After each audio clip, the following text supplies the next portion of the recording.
Hi everyone, it's Fiona from Yellow Brick Road, St Mary's, and it's Mortgage Monday, and I'm a year older. I just had my birthday over the weekend, as a lot of you would know, and it was awesome. So thanks for my well wishes.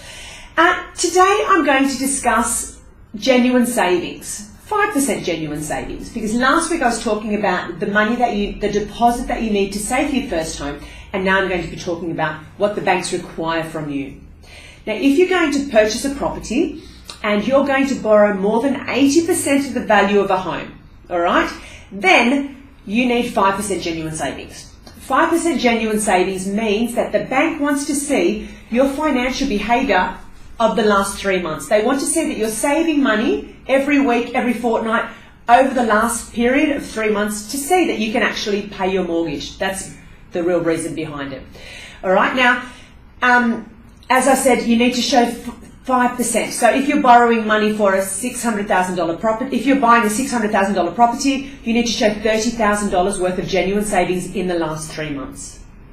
All right? When you don't need genuine savings, over the last couple of years, a few of the banks have introduced a policy where if you've been renting for the last 6 months, then they don't require 5% genuine savings from you because they're happy that you've been renting for the 6 months. However, you still need to have that 5% deposit. That could be a gift from your parents perhaps. All right, but you still need to have that deposit, and you have to show that you've been renting, show a rental ledger, rental statement, something like that, so that they can see the evidence of that. All right. Another time you don't need genuine savings is if you're purchasing a property using the equity from your home or your parents' home. And lastly, what you can do to purchase a property if you don't have that 5% deposit yourself is to receive a gift from your parents or friends or whatever generous people that you know want to give you money to buy a house. Woohoo, come to me please. Anyway, so you need a 5% deposit. And in this case, what you'll find is there are not a lot of banks out there that will be happy to give you a loan if you don't have 5% genuine savings. There are banks out there that will.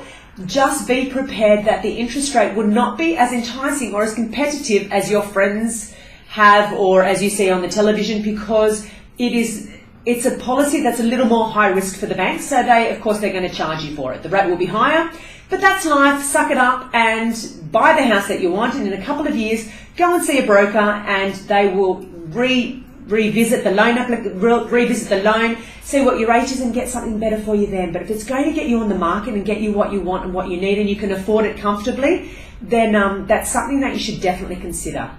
All right.